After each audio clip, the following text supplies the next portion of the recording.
Hello दोस्तों, Shiv education channel पर आपका स्वागत है। आज की क्लास में हम राजस्थान की स्थिति और विस्तार के अंदर देखने वाले हैं कि राजस्थान की जो अक्षांश स्थिति है वो क्या है और देशांतर स्थिति क्या है, कौन सी दिशा में स्थित है वो हमने कल जाना। पिछले क्लास के अंदर जिन्होंने भी नहीं देखा वो पीछे जाके वो क्लासेस देख सकते हैं, मैप के थ्रू अच्छे से समझाया गया है।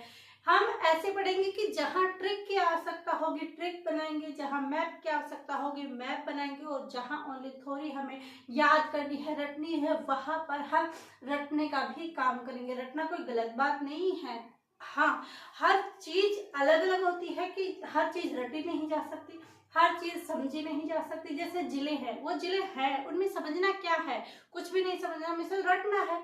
तो रटने की चीज रटने पर काम करती है, समझने की चीज समझने का काम करती है। और जहां डायग्राम की आवश्यकता होती है, जो चीज डायग्राम से समझ में आती है वहां पर रटना और समझना कोई वैल्यू नहीं रखता। इसलिए हर चीज का अलग अलग वैल्यू है, हर चीज को अलग अलग तरीके से समझा जाता है। और पढ़ाई को ओनली बुक लेकर पढ़ना नहीं है, बल्कि हमें सारे एफर्ट उसके अंदर लगाने हैं। हमें ये तरीका देखना है कि कौन सी चीज हमें कैसे और किस तरीके से अपने माइंड में जाती है। तो ऐसी चीजें जब हम उस स्टडी पर मेहनत करने लग जाएंगे, उस पर काम करने लग जाएंगे, तो कोई चीज नहीं है कि हमें आ नहीं सकती, बिल्कुल आएगी और बिल्कुल अच्छे से क्लियर भी होएगी। तो ऐसे ही हम ज्योग्राफी को पढ़ने वाले हैं कि जहां पर डायग्राम की आवश्यकता है डायग्राम बनाएंगे, जहां पर रटनेंगे वो जिले ऐसी चीजें हैं रटने की वह रटा भी जाएगा, और जहां पर समझने की है वहां पर हम समझे भी गए। तो आज हम कल तो हमने दिशा देखा था, आज उसकी अक्षांशीय और देशांतरीय दिशाएं देखेंगे, विस्तार देखेंगे। कल की क्लास में हमने देशांतरीय अक्षांशीय विस्तार क्यों नहीं देखा, क्योंकि यदि हम दोनों को मिक्स में करते तो जब दाल और चावल मिक्स में करते हैं तो क्या पकती है, खिचड़ी। तो वो खिचड़ी आपके माइंड में पक जाती। इसलिए हम आज क्या करने वाले हैं, कल की दिशा हमने पढ़ ली, कौन सी राजस्थान की कौन सी दिशा के अंदर अक्षांशीय स्थिति देशांतर स्त्रीलोक्षण पढ़ा। आज हम इसका विस्तार देखेंगे कि देशांतर विस्तार क्या है, अक्षांशीय विस्तार क्या है। तो ये चीजें हम देखे वाले हैं। तो सबसे पहले देखे हैं कि राजस्थान की जो स्थिति और विस्तार है, इस विस्तार के अंदर हम सबसे पहले देखेंगे देशांतरीय विस्तार। क्या देखेंगे, देशांतरीय विस्तार देखने वाले हैं। क्या देखने वाले हैं, देशांतरीय विस्तार देखने वाले। आखिर हमारा राजस्थान जो ये ग्लोब है, इस ग्लोब के ऊपर किस साइड में स्थित है, यानी ये जो हमारा ग्लोब है इस ग्लोब के कहां पर स्थित है, ये तो हमने कल भी जाना और रिपीट भी हो जाएगा। कैसे, जैसे हमने बोला कि जो ये रेखा होंगी वो कैसे होगी, ग्रीविंच रेखा, 0 डिग्री देशांतरीय रेखा होगी। और यहाँ पर जो रेखा है जो बीचों बीच स्थित है वो कौन सी रेखा है, वो भूमध्य, कौन सी है, भूमध्य रेखा है। और जो यहाँ पर होगी वो विषुवत रेखा होगी, यहाँ पर जो होगी कौन सी रेखा होगी, करक रेखा। कौन सी होगी, करक रेखा।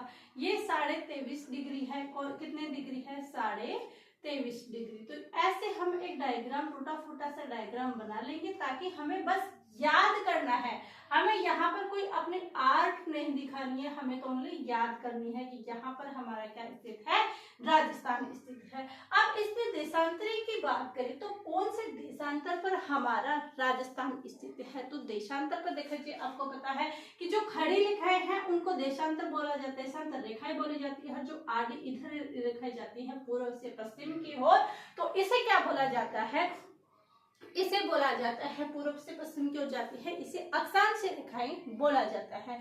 अब देशांतरीय जो विस्तार है उसका विस्तार हमेशा ध्यान रखना, ऐसे कंफ्यूजन दिया रहता उत्तर पश्चिम, उत्तर दक्षिण, पश्चिम पूर्व, ऐसे। तो आपको याद रखना है कि देशांतर विस्तार उत्तरी होगा दोनों के अंदर। कैसे, ये उत्तरी कैसे होगा, ये होगा 69 डिग्री 30 से 78 डिग्री 17 तक। कितने, 69 डिग्री 30 से 78 डिग्री 17 तक। क्यों होगा, क्योंकि देखिए ये ऐसे देशांतर रेखाएं चलती जाती है। 0 डिग्री से आगे ये रेखाएं क्या होती रहती है, स्टार्ट होती रहती है। तो ये जब रेखाएं स्टार्ट होती है तो इन रेखाओं को गिनकर एक काल्पनिक रेखाएं, काल्पनिक नंबर बनाए गए हैं, उन्हीं के आधार पर इनको 60 मिनट और डिग्री के ऊपर बनाया गया है। तो उस हिसाब से ये देशांतर विस्तार कितना है, 69 डिग्री 30 मिनट। कितना है, 69 डिग्री 30 मिनट से 78 डिग्री 17 तक इसका विस्तार है, कितना है 78 डिग्री 17 तक। क्योंकि हमारा राजस्थान कैसा है, देखिए ये ऐसा हमारा ऐसा कुछ डायग्राम हमारा इसका राजस्थान का आता है। अब वर्ल्ड के अंदर देखें तो थोड़े ना हमें ऐसे दिखेगा, लेकिन जब ये छोटी छोटी लाइनें यहाँ पर ऐसे होती है, ऐसे आती है यहाँ पर, तो 69 डिग्री से आगे टोटल 30 मिनट होती है, 60 मिनट होती है, 60 लाइनें यहाँ पर होती है। लेकिन ये 1 2 3 से होकर 60 तक होती है, 60 तक होती है, वो 30 तक, तो 69 डिग्री 30। यहाँ पर जब 69 डिग्री 30 आएगी तो कौन सा जिला आएगा यहाँ पर, तो सबसे पश्चिम की तरफ कौन सा जिला है हमारा, जैसलमेर। और जैसलमेर का जो पश्चिमी जो पॉइंट है वो कल हमने देखा था, वो कौन सा था, वो था जैसलमेर, सम जैसलमेर। तो जो 69 डिग्री 30 है वो कौन सा पॉइंट आ जाएगा, वो साब आ जाएगा हमारा जैसलमेर। ऐसे जब ये रेखाएं आगे चलती रहती है, ऐसे आगे ये चलती जाएंगी चलती जाएंगी, तो फिर आगे यहाँ पर जो ये है स्थित है, ये देशांतर रेखाएं, खड़ी रेखाएं आएंगी, तो फिर यहाँ पर कौन सा, यहाँ पर 78 डिग्री 17 मिनट आएगा। तो यहाँ पर कौन सा होगा, यहाँ पर जिला हमारा धौलपुर है। क्योंकि सबसे पूर्व में जिला कौन सा है, सबसे पूर्व में जो जिला है वो कौन सा है, धौलपुर। तो ऐसे हमारे राजस्थान की जो स्थिति है वो देशांतर विस्तार के अंदर ऐसे डिग्री है, और उस डिग्री के अंदर हमने देखा कि 69 डिग्री 30 से 78 डिग्री 17 मिनट तक क्या है, हमारी देशांतरीय विस्तार है। और इसके अंदर ये कैसे होगा, 69 डिग्री 30 78 डिग्री 17, ये अब ये कितना हो गया देशांतर विस्तार, हमने देखा कि इसका देशांतर विस्तार 69 डिग्री 30 से 78 डिग्री 17 हो गया। लेकिन मैंने बोला था कि ये उत्तर होगा तो उत्तर, दूसरा भी उत्तर होगा, और ये पश्चिम होगा तो ये भी पश्चिम, ये भी पूर्व होगा तो ये भी पूर्व, ये चीजें होगी। कल हमने देखा था कि जो, क्योंकि यहाँ रटने की आवश्यकता नहीं है, मैंने कहा कि जो डायग्राम है वह समझने की आवश्यकता है, वह समझेंगे। तो ये जो हमारा ग्लोब है, इस ग्लोब के अंदर आप देख सकते हो, कल मैंने कहा था कि जो अगर हम भूमध्य रेखा से अक्षांश स्थिति के अंदर देखते हैं तो उत्तर का कौन सा आ जाएगा, उत्तरी गोलार्ध, और दक्षिण का कौन सा आ जाएगा, दक्षिणी गोलार्ध। इसके बाद मैंने देखा कि ये 0 डिग्री ग्रीनविच रेखा है, इसके जो यहाँ कौन सा है, पश्चिमी गोलार्ध, कौन सा, पश्चिमी गोलार्ध है। और यहाँ पर कौन सा है, पूर्वी गोलार्ध है। कौन सा गोलार्ध है, पूर्वी गोलार्ध है। ये इधर पश्चिमी गोलार्ध है, ये पूर्वी गोलार्ध है। तो यहाँ देशांतर विस्तार कितना होगा, 69 डिग्री 30 पूर्वी, कैसा होगा, पूर्वी होगा, और 78 डिग्री 17 मिनट भी कैसा होगा, पूर्वी होगा। इसलिए मैंने कहा था कि ये अपने को गोलार्ध वाली चीजें, दिशा वाली चीजें पहले ज्ञान होनी चाहिए, ये चीजें हो गई। अब एक चीज और नया क्वेश्चन बनने लगा, वो क्या, कि देशांतर विस्तार के मध्य अंतर कितना है, क्या, कि जो हमारी राजस्थान की देशांतरीय विस्तार है उस राजस्थान की देशांतरीय विस्तार का अंतर। अब इसका देशांतरीय विस्तार का अंतर कितना है, तो अंतर कैसे याद करें, अंतर हमें याद नहीं करना है, पता है क्या करना है, 78 डिग्री 17 में से 69 डिग्री 30 हमें माइनस कर दिया है। जब हम यहाँ पर क्या करते हैं, माइनस करते हैं, तो माइनस करते हैं तब कितना बचता है हमारा 8 डिग्री 47 मिनट। कितना मिलता है, 8 डिग्री 47 मिनट क्या होता है, यहाँ पर हमारा ये चीज आता है, देशांतर विस्तार का अंतर। तो ये हमारी देशांतर विस्तार है। देशांतर विस्तार कहाँ से आएगा, 69 डिग्री 30 पूर्वी से 78 डिग्री 17 पूर्वी तक रहेगा।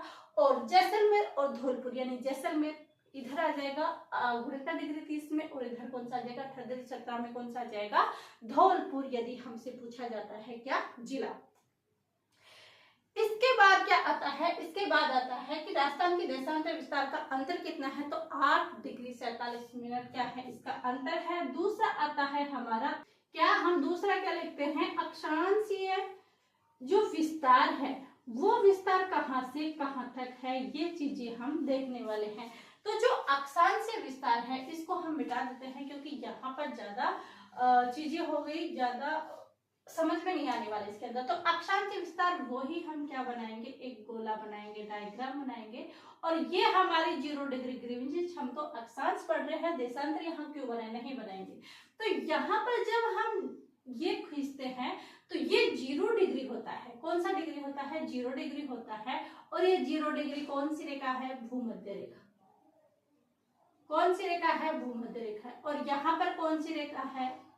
और यहाँ पर कौन सी रेखा है? कर्क रेखा। हमें तो सिर्फ किससे लेना देना है? कर्क रेखा से, क्योंकि कर्क रेखा के इधर ही हमारा क्या स्थित है? हमारा राजस्थान स्थित है। क्या स्थित है? हमारा राजस्थान यहाँ ही स्थित है। यहाँ पर मैंने तो बड़ा बनाया है, बाकी इतना बड़ा दिखता नहीं, एक पॉइंट सा दिखता है। ये कर्क रेखा यहाँ पर होगी, ये चीजें यहाँ पर होगी, यानी अक्षांशीय विस्तार। अब अक्षांशीय विस्तार हमने ये 0 डिग्री देखा, और ये कर्क रेखा कितना है? 23.5 डिग्री। कितनी है? 23.5 डिग्री। क्या 23 डिग्री 50 मिनट? जी बिल्कुल नहीं, 1 मिनट में यहाँ 60 मिनट बताए गए हैं। यानी हमारा जो राजस्थान है वो कितना है? अक्षांशीय विस्तार 23.5 से भी ऊपर, यानी 23 के आगे कितना आएगा? 24। लेकिन मैं आपको बोलूं कि ये लाइनें हैं, ये 23 डिग्री है, फिर इसके बाद ये 24 डिग्री है। तो यहाँ 23.5 डिग्री पर क्या है? हमारी कर्क रेखा स्थित है। क्या है? 23.5 पर कर्क रेखा है। क्या है? हमारी कर्क रेखा है। और इसके जस्ट थोड़ा सा ऊपर यहाँ पर क्या है? हमारा राजस्थान है। इसके टच नहीं हो रहा, कर्क रेखा के थोड़ा सा टच हो रहा है, इसके टच नहीं हो रहा। ये मानो कि इसकी 23 से ऊपर यहाँ पर थोड़ा सा ये ऊपर लिखा हुआ है, तो ये कर्क रेखा है 23.5 डिग्री, कर्क रेखा के जैसे ही ऊपर है। तो हम जैसे कितने 12:05 तो ऊपर लेते हैं, वैसे ही यहाँ पर लेंगे तो ये कर्क रेखा के ऐसे स्थित है और 24 डिग्री पे भी नहीं है, तो हम इसे क्या लेंगे? तो अक्षांशीय विस्तार कहाँ से होगा? इस 23.5 डिग्री है, तो यानी कि यहाँ पर मैंने कहा कि 60 लाइनें, ऐसे छोटी छोटी 60 लाइनें होती है। उसके बाद नेक्स्ट नंबर आता है, जैसे 23 डिग्री, इसकी 60 लाइन आएगी, उसके बाद 24 डिग्री। तो ये हमारा अक्षांशीय विस्तार कितना है? 23 डिग्री 3 से। कितनी है? 23 डिग्री 3 से लेकर और फिर 24, 25, 26, 27 से लेकर लास्ट कितने डिग्री रहेगा? लास्ट हमारा रहता है ये कितने? 30 डिग्री। कितने डिग्री? 30 डिग्री। अब यहाँ पर 3 क्यों लिखा? क्योंकि 23 डिग्री 3, ये टोटल लाइन यहाँ पर छोटी छोटी कितनी है? 60। लेकिन हमारे राजस्थान से नीचे कितनी है? 3। तो यहाँ पर हमने क्या लिया? 23 डिग्री 3। अब समझ में आया होगा कि हम 3 क्यों लेते हैं। तो कितना आया? 23 डिग्री 30 से ये 30 हो गया, फिर 30 लाइन से यहाँ 12 छोटी छोटी लाइनें और आ जाती है, वहां तक हमारा राजस्थान स्थित है। तो 23 डिग्री 3 से 30 डिग्री 12 मिनट तक क्या है? हमारा अक्षांशीय विस्तार है। ये हो गया। अब हम यहाँ पर देखा कि हमें कौन से गोलार्ध में स्थित है। ये जो भूमध्य रेखा 0 डिग्री है, इसके ऊपर वाला उत्तरी गोलार्ध और नीचे वाला दक्षिणी गोलार्ध। तो कौन से गोलार्ध में? उत्तरी गोलार्ध में। इसलिए हमें कोई दक्षिण पश्चिम की कंफ्यूजन नहीं रखनी है। ये यहाँ पर हमने देखा कि ये कर्क रेखा, भूमध्य रेखा ऊपर कर्क रेखा के पास स्थित है, तो हम दक्षिणी क्यों लिखे? क्यों पूर्व लिखे? क्यों पश्चिम लिखे? अक्षांशीय विस्तार है, अक्षांश तो उत्तर और दक्षिण ही होता है। कौन सा होता है? उत्तर और दक्षिण ही। तो उत्तर और दक्षिण ही ऐसे हम लेंगे इसके अंदर।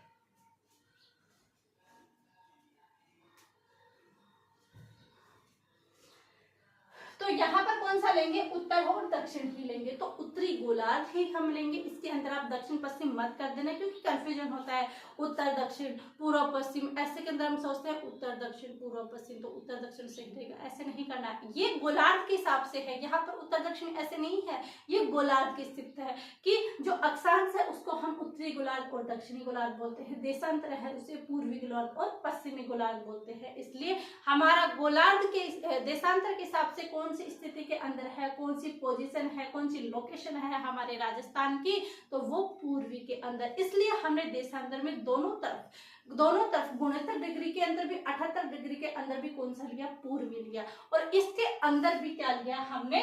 कौन सा लिया? उत्तरी गोलार्ध लिया। तो यहाँ पर हम नोट डाउन करेंगे। इसको तो आपको समझाने के लिए बोला गया था कि आखिर हमने 3 क्यों लेते हैं, 17 क्यों लेते हैं, ये वाली चीजें समझने के लिए। क्योंकि ये चीजें एक बार अगर समझ में आ जाती है तो फिर कंफ्यूजन नहीं होता, रटने की आवश्यकता नहीं होती। तो हमने कहा कि अक्षांश से जो विस्तार है वो कितना है? 23 डिग्री 3 मिनट से लेकर कितना है? 30 डिग्री 12 मिनट तक। कितनी है?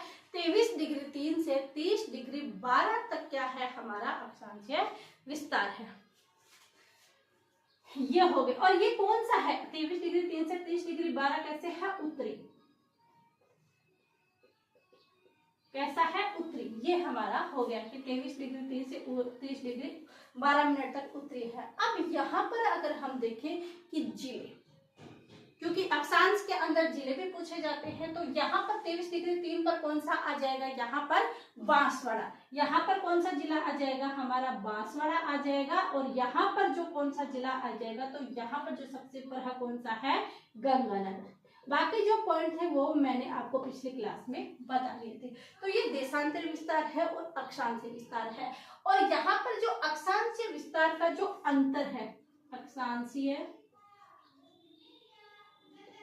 विस्तार का अंतर, यदि अक्षांशीय विस्तार का अंतर देखा जाए तो अंतर कितना है, तो आपको पता है ये कितना था, देशांतर विस्तार का अंतर 8.47 था, इनको घटा के किया तो इनका कितना रहेगा, तो इनका जो विस्तार का अंतर है वो कितना रहेगा, वो रहेगा 7 डिग्री और 9 मिनट।